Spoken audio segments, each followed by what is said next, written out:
quickly COVID-19 has been upstaged by a more insidious injection of hate into the Black body that has gone viral. Boots on the ground and no social etiquette required. Unless there is rigorous commitment to eradicating poisonous infection, no vaccine to counteract this one will ever be found. And this was reacting to, thank you. Hello and welcome our viewers and listeners. Today we have a guest, a very special guest from the Caribbean. Her name is Olive Senior. She is a prolific novelist, poet and short story writer. Recently she received a Poet Laureate award from Jamaican government, and we invited her in our show. I hope you'll enjoy our conversation. We discussed about her literary life and her travel and her stay in Canada, and about Ethiopia and Jamaican relation, and you will enjoy our show. We encourage you to comment, share and subscribe our show. Stay with us.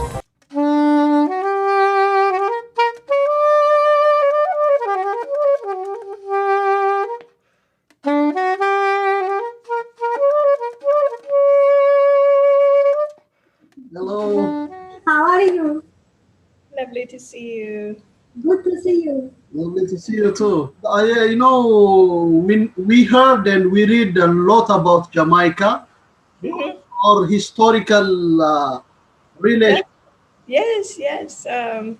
Jamaicans are very attached. When they say Africa, they mean Ethiopia. They're very attached. Absolutely. Especially Jamaica, reggae music. Yeah. Marley has a big influence in our culture, modern culture. And yes, in your culture as well. Yeah. There is a lot of connection and attachment to Ethiopia. Yeah. Did you get a chance to visit Ethiopia? No, unfortunately, I haven't. The only African country I've managed to get to is I went to Zimbabwe some time ago, and I've never gone back to the continent. And now with, you don't know what's going to happen in the future. And I love to travel, but who knows, Olive Senior is the award-winning author of 18 books of fiction, non-fiction, poetry, and children's literature, and other published works. Her many awards include Canadian Writers Trust Matt Coyne Award for Lifetime Achievement. Mm-hmm. Recently, Olive Senior was named Jamaican Poet Laureate, and congratulations, Olive, once again. And what is it like to be a Poet Laureate during this tough time, during the pandemic? Yeah, well, I don't know. The thing, what is good about if we can say something is good about the pandemic, we can do so much. We can still interact because of the technology. So I have been performing my duties, but I haven't been really doing a lot of physical contact. Much of it has been, via Zoom and recordings and this sort of thing. So, can you tell us how this laureateship has started, and what was like the ceremony and? Okay, well, I'm the third Poet Laureate of Jamaica in recent times, and it's a 3-year appointment. So starting this year, and it's really people send in nominations to a committee, and then eventually they make a selection. So the National Library of Jamaica is the home of the Poet Laureate. And I had a very rather splendid, I almost said inauguration, but that's not the word, where I went, the Governor General of Jamaica, because of course we're a former British colony, so we still have a representative of the Queen. And so he undertook the installation at King's House, which is a governor's residence, and I was sashed, and it's all very formal. Yeah. But it was a very beautiful event. There were singers and performers, and because of COVID, of course, it was a small group of people who went, but the Minister of Culture, under who is the minister responsible, and the deputy minister were there, and you know, it was a lovely occasion. I was very moved, and I have a big sash, lovely sash, and a beautiful insignia that is specially designed for the Poet Laureate, made in England, I guess, by the people who make the Queen's insignias. But what is nice about it, it's specially designed for Jamaica, and the wreath around it is formed of breadfruit leaves. Do you know what breadfruit? Do you know breadfruit? No. Oh my goodness. Well, it's one of our most popular foods in Jamaica. It's a huge tree. Yeah. And have you ever heard the story of the Mutiny on the Bounty? It was a film. It's quite famous. Yeah. Because the British sent to the Pacific Islands to get this tree, breadfruit tree. This was during the plantation era, and it was supposed to provide food for the enslaved people. And the first ship, the crew mutinied and cast the captain off the boat. And then he was successful in bringing breadfruit to the Caribbean on his second voyage. But it's one of the world's great stories. So how breadfruit came to the Caribbean. It's a huge tree, and it's very beautiful. And it's during breadfruit season, it's a big fruit, and you can roast it, you can boil it, you can get it in Toronto actually. That's interesting. Yeah.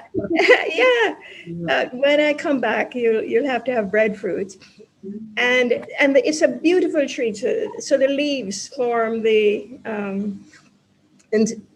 surround the insignia. And it's interesting because my main, as Poet Laureate, I have a plan for what I want to do for the 3 years. But the main thing that I want to do is to encourage the reading and writing of eco-poetics, or poetry that's related to the environment.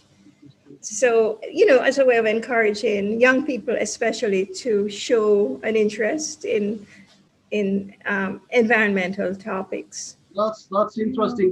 Originally the laureateship has a palm tree or olive tree, the olive leaf. Yes, that's right. That's a Greek one. So they still use a circle, but it's something you wear. I have a big one that I wear with the breadfruit leaves, and a very small, like a button. So they've gone through a lot of trouble, to make this sort of formal.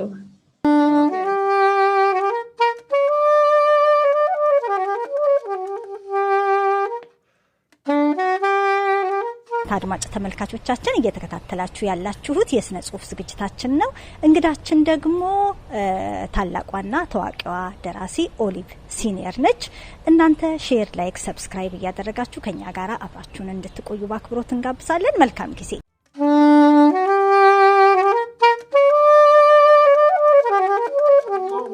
What's the benefit of being a poet laureate? Well, I guess it's an acknowledgement by your society or your country that you've reached a certain level of accomplishment. Yes.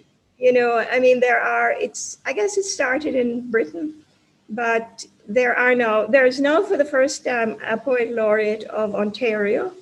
Yes, the young man. And we've also had a poet laureate of Toronto. There's been one for some time. Yes. And there's one in Ottawa. And it's becoming a very popular thing where because the whole idea of having a poet laureate really, I think, is to promote the idea that poetry matters. It's not just something you learn in school and you forget. It should be part of our everyday lives. You are an immigrant yourself.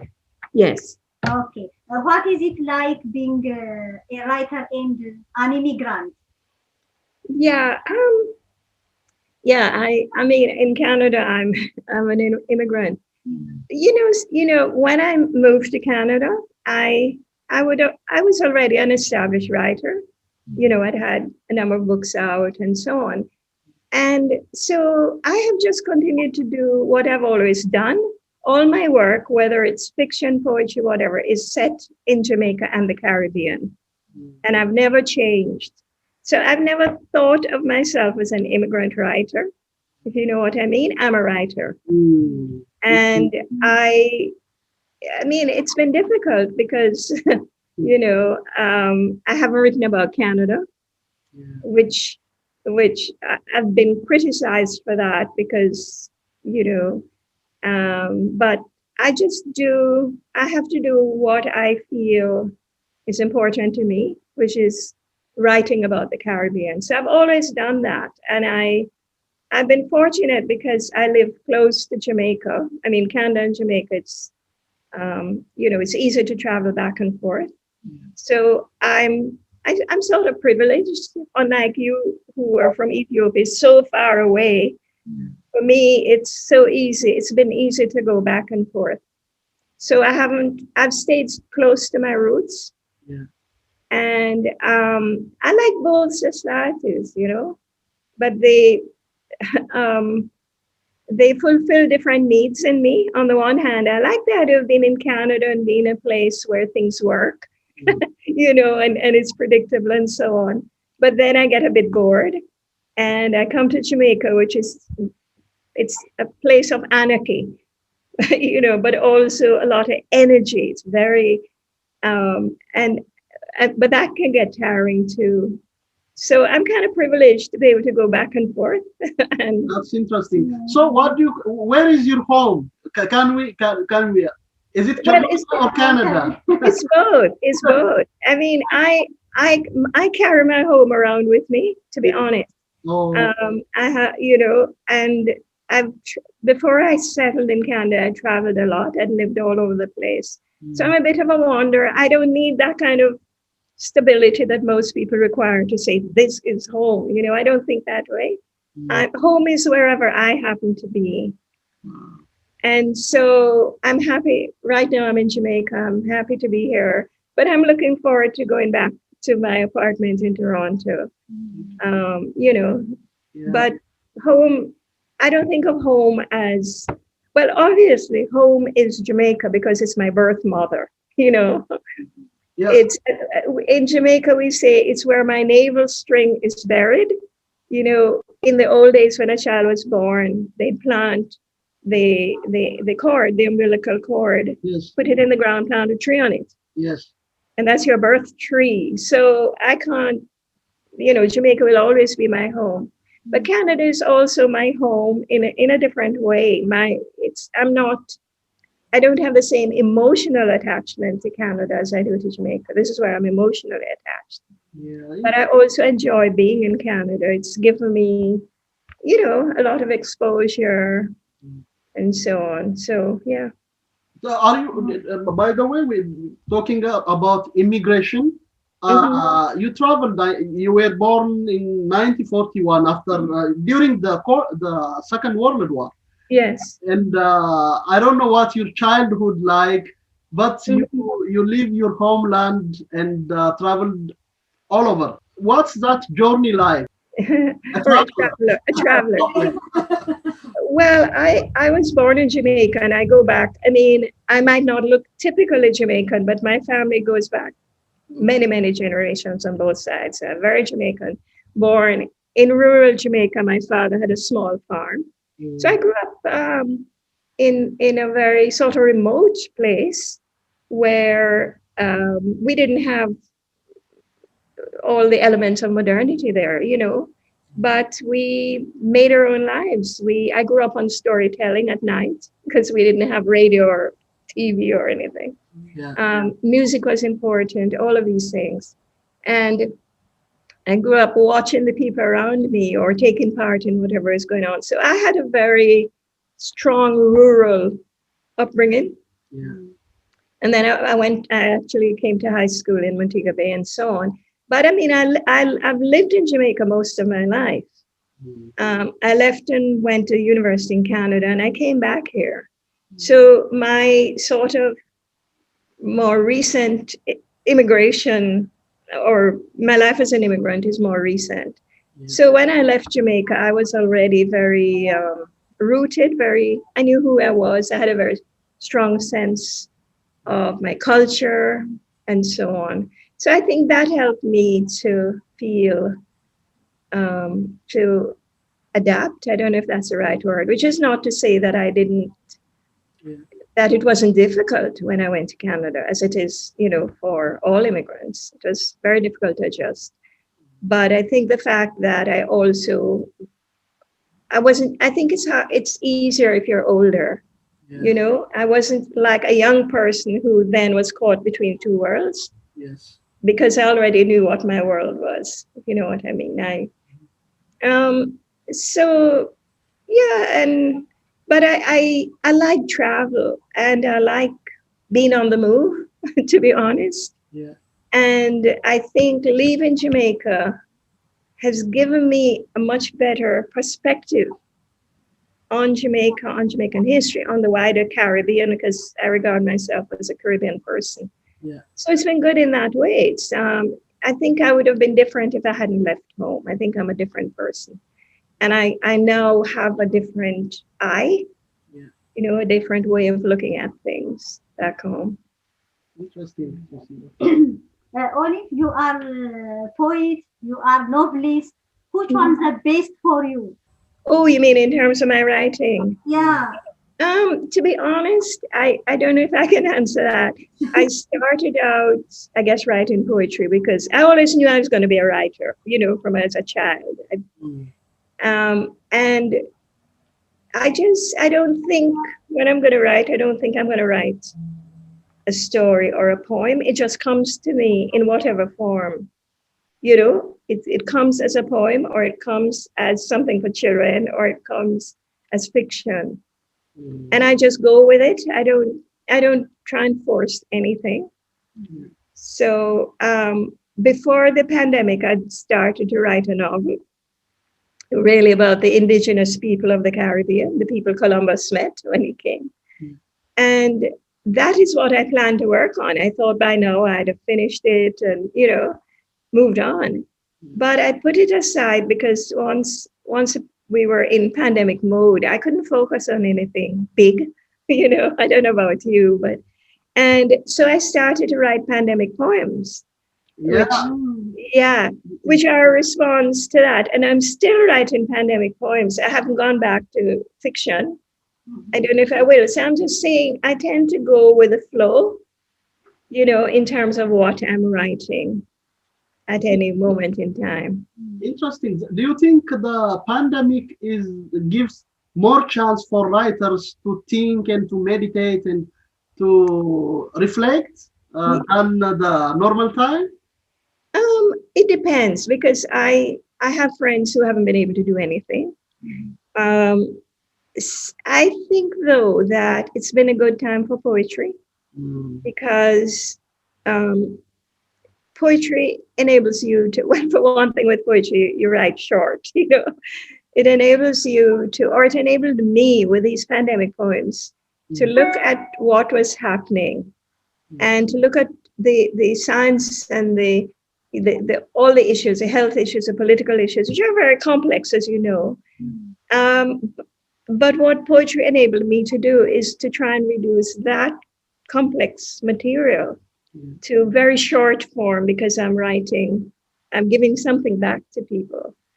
And so the pandemic, for me, writing pandemic poems, although I shared them with people through social media, and then there's a book, but it also, I think, kept me together psychologically, because it gave me something I could focus on, something small. I couldn't, I just couldn't focus on anything big.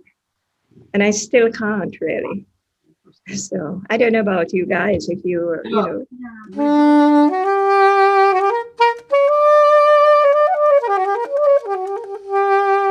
ለለቱ ያሰናዳነው የስነ ጽሁፍ ዝግጅታችን በዚሁ ተጠናቋል። ለዛሬው ክፍል 2 ይቀጥላል። አብራችሁ ስለነበራችሁ ላይክ፣ ሼር፣ ሰብስክራይብ ስላረጋችሁን ከልብ እናመሰግናለን። በቀጣይ በሁለተኛ ክፍል እስክንገናኝ ድረስ ሰላም ሁኑ።